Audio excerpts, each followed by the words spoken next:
Fala galera, Noruega Guitarra e Barba, tamo de volta. O pessoal fez um pedido lá no grupo do Facebook, a gente na Noruega, que eu fizesse um vídeo a respeito dos mercados em alta e a alta dos mercados. Então vamos lá, eu andei dando uma pesquisada a respeito do assunto e achei vários tópicos interessantes, e a priori eu quero que vocês tenham em mente que uma coisa são as notícias na televisão brasileira, outra coisa são notícias que a gente realmente consegue obter através de canais como Bloomberg ou canais que vinculam notícias do mercado econômico vindo dos Estados Unidos, vindo do mercado europeu, de outros lugares, e não com uma perspectiva simplística a respeito do Brasil e imediatista, certo? A gente sabe que o mercado ele sobe, ele desce e enfim, não tem como exatamente prever qual vai ser o próximo movimento do mercado com tanta facilidade. Eu não sou especialista nesse assunto, certo? Eu sou jurista, minha experiência mais próxima que eu tenho do mercado de ações, do stock market, seria no caso Forex, trocas de valutas, certo? Mas enfim, eu achei um artigo bem interessante através do Bloomberg, que é um artigo num site que chama Bankrate.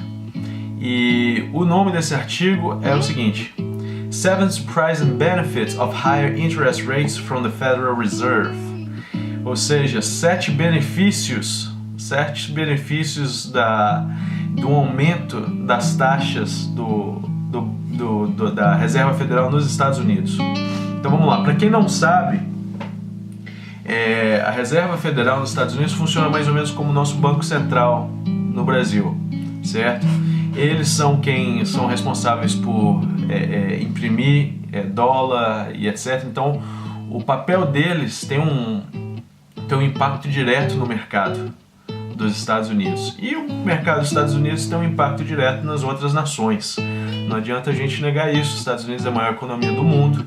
E mesmo a Europa unida, os vários países da Europa unidos, que são vários países, não é uma nação, ainda assim não tem uma economia tão grande. Está ali mais ou menos do mesmo jeito. Se você juntar todos os países europeus, sim, mas enfim, de qualquer forma, vamos lá.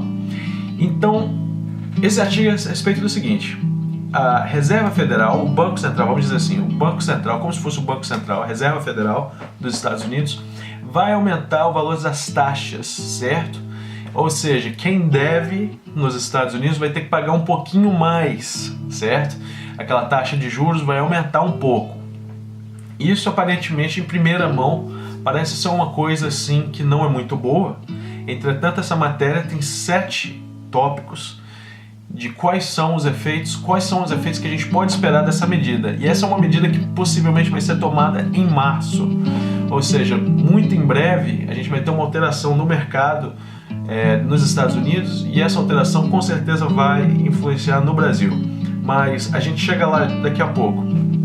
Então, a primeira consequência é que você estiver devendo, você tem que pagar mais taxa de juros, certo? Se você estiver inadimplente, principalmente, vai ter que pagar mais. Isso aí normalmente cria no mercado aquela sensação de que eu não vou pegar dinheiro emprestado, não vou fazer um empréstimo agora para comprar uma casa ou um carro, porque a taxa de juros está muito alta, eu não acho que vale a pena. Então essa mentalidade, a primeira mentalidade do consumidor, quando tem uma taxa mais alta, certo?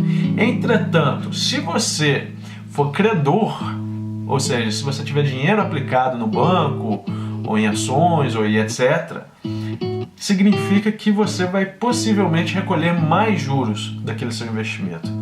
E isso é uma coisa que é boa. Então, se aquele pessoal que não está sabendo disso, por acaso, ali quando chegar em março, vão começar a receber um pouquinho mais de juros, às vezes na renda fixa e etc., ou poupança mesmo, qualquer forma de investimento, e vão ver que isso aí recebi mais dinheiro, que interessante. Então essa é a primeira reação do mercado quando você aumenta essa taxa de juros aí. O pessoal que é credor vai estar ganhando mais dinheiro a partir dos seus investimentos, certo?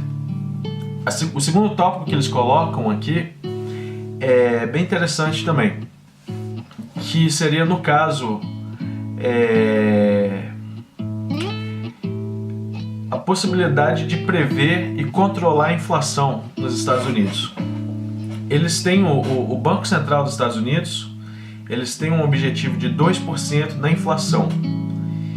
Só que é muito possível que eles vão conseguir manter isso aí até abaixo desses 2%, ok?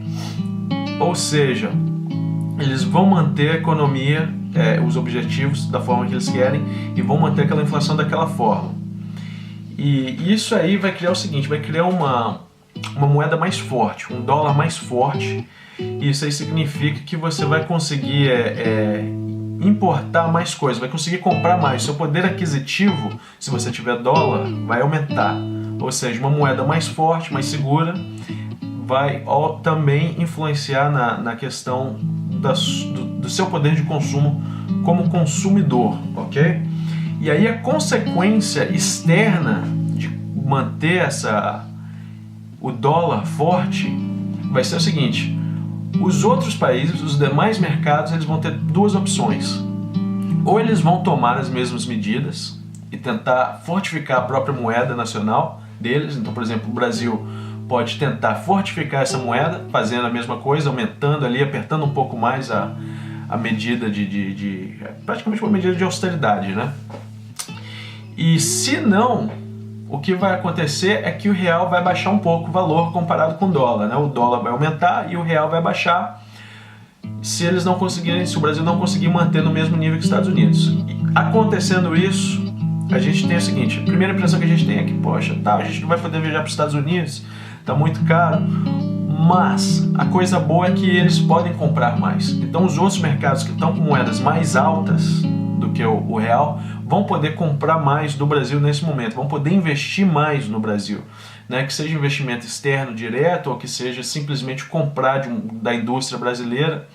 E a questão é simplesmente, será que o Brasil vai aí aproveitar essa oportunidade, deixar realmente o real baixar um pouquinho e tentar vender, fazer mais negócios com os Estados Unidos e outros mercados mais fortes? Ou será que o Brasil vai tentar manter um patamar mais alto do real? Será que o Brasil precisa comprar mais ou vender mais? Essa é uma questão interessante. Então, mesmo que eu não seja economista, fica aí vocês pensando nisso aí.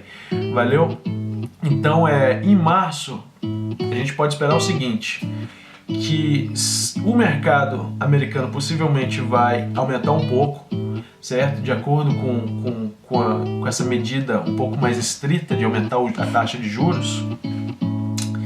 E, consecutivamente, se o mercado americano tiver um pouco mais alto, a gente pode ou seguir esse mercado ou não seguir esse mercado. É uma decisão que vai ser tomada no Brasil aí, a partir do Banco Central, possivelmente comprando dólar ou liberando dólar para manter o valor ou abaixar o valor do real. Se o valor do real cair, não é mal, não é uma coisa ruim, é uma coisa boa, desde que a gente aproveite aquele momento para fazer negócios e vender bastante coisa. Ou seja, resumindo a história, eu acredito que em março o real vai dar uma baixadinha, certo? Então vai ficar um pouco mais difícil para a gente sair do Brasil e viajar. Eu acredito que vai acabar sendo isso, ok? Eu não acredito que o Brasil vai conseguir seguir os Estados Unidos desse jeito. Aumentando essa taxa de juros dos Estados Unidos, aí você também vai ter uma reflexão no mercado imobiliário, certo? Então, se você tem uma moeda mais forte, o pessoal se sente mais confiante para comprar, certo? O pessoal se sente mais confiante também para vender os imóveis, e aquilo ali pode gerar um certo aquecimento da economia, porque vai ser em março, os Estados Unidos vai ter aí um mercado mais sólido e mais confiável, então as pessoas vão estar com um mindset um pouco diferente. Então vai ser um bom momento para quem estiver vendendo imóveis nos Estados Unidos, aquele momento ali. E a gente sabe que desde 2008, quando houve a crise, né, aquela crise toda que aconteceu no mundo inteiro aconteceu por conta do mercado imobiliário dos Estados Unidos, né? Então ali os caras tinham um sistema bem esquisitão, como se fosse Minha Casa Minha Vida no Brasil, né? Mas ainda mais complexo, e aquele sistema ali não foi sustentável. Então significa aí que pode ser que a gente começa a ter uma visão diferente do mercado imobiliário aí em relação a isso. E aqui eles colocam uma frase, né, que os bancos possivelmente vão ter um maior interesse em ofertar empréstimos, uma vez que as taxas de juros vão ser mais altas, e isso aí pode facilitar também o pessoal a buscar mais o empréstimo para comprar uma casa, ou comprar um carro, o que for. Enfim, os bancos vão se sentir mais à vontade com isso. Ou seja, acredito que para março a gente pode prever aí que alguma coisa vai mudar de acordo com a política econômica norte-americana, e isso aí com certeza vai ter uma influência no Brasil. Eu não sei o que vocês acham a respeito disso, se vocês concordam comigo. E deixa o like no vídeo, se não estiver concordando comigo, escreve lá embaixo por quê. Agora, o que eu quero chamar a atenção também, além disso, é o seguinte: os Estados Unidos, nesses últimos... Desde que eu me entendo por gente, e se a gente dá uma olhada na história dos Estados Unidos, você vai ver que o governo dos Estados Unidos sempre teve essa alta e essa baixa no dólar, e isso aí normalmente está sendo influenciado pela forma de governo dos Estados Unidos. Eu não estou falando de política, certo? Então, deixamos aí as nossas preferências políticas para trás. A gente teve aí ciclos, os Estados Unidos têm ciclos de 8 anos, sendo a presidência liderada pelos democratas, e aí um ciclo de 8 anos sendo liderado pelos republicanos. E tem sido assim nos últimos, 30, 40 anos pelo menos, ou mais. E aí a gente vê que existe, por exemplo, aí um momento que os Estados Unidos acabam entrando numa guerra, e não quero soar como teoria de conspiração, mas é o que tem sido até então, certo? Então, quando os republicanos eles entram, eles acabam fazendo uma medida de proteção dos Estados Unidos de uma forma bem mais radical do que os democratas fariam. Eles acabam incentivando, às vezes, a guerra. Foi o que aconteceu nos mandatos anteriores dos republicanos. Então, pensa, por exemplo, no Bush. Aí houve aquele atentado nos Estados Unidos, aí pronto, os caras entraram numa guerra maior do que tinha que ter entrado, invadiram o país que não tinha nada a ver com a história, com a desculpa de que o World Trade Center e os atentados no dia 11 de setembro, enfim, foi um fuzuê danado. Naquele momento, para quem lembra, o dólar estava bem alto comparado com o real, estava lá 4 e pá e tal, estava bem alto mesmo. Naquele momento, o dólar estando alto, é muito fácil para o governo americano começar a comprar coisa de fora e investir e gastar bastante dinheiro, porque eles estão com uma moeda forte. Ou seja, é a mesma coisa quando a gente viaja para um país que é mais barato do que o Brasil, ou eu que estou na Noruega viajo para um país mais barato do que a Noruega. Então eu chego lá, eu me sinto como um rei, Eu volto para o Brasil, eu tenho dinheiro para comer em restaurante, ir para festa, comprar uísque, enfim, o que eu quiser. A mesma coisa acontece com os Estados Unidos quando termina esse período dos democratas. Eles estão ali com um poder aquisitivo bem alto, e isso aí contribui bastante para eles poderem financiar as guerras que eles acabam sempre entrando, certo? E aí você tem uma quebra no mercado, alguma coisa acontece, o dólar cai, e aí vamos dizer, você tinha uma dívida de $1 bilhão, certo? Só que você contraiu aquela dívida, o dólar estava 4 para 1. Agora, aquela sua dívida que estava em 4 para 1 em dólar, hoje em dia está 1 para 1. Vamos dizer, 8 anos depois está 1 para 1. Ou seja, o dólar caiu, aqueles custos que você teve, o governo teve nos Estados Unidos, estão sendo reduzidos aí em 4. Um valor aí bem mais baixo, certo? Então cortou de 4 para 1. Então, se você tinha 1 bilhão, você divide isso aí por 4, e você vai ver quanto que você está devendo hoje em dia. Ou seja, tudo depende do referencial, O melhor momento para pagar a dívida é quando o dólar está baixo. O melhor momento para contrair dívida é quando o dólar está alto, independentemente da razão, se é guerra, se é investimento exterior, o que for. Melhor momento de gastar quando o dólar está alto, melhor momento para pagar a dívida quando o dólar está baixo. Então, a economia dos Estados Unidos tem sido assim, dessa forma, e é um ciclo que sempre tem alguma coisa que acontece que leva para uma outra coisa, que leva para uma outra coisa, e acaba dando aquela bagunça. É muito difícil de prever o que vai acontecer. Entretanto, a única coisa que a gente pode dizer é que tem acontecido assim, e possivelmente vai acontecer de novo, que seja uma guerra lá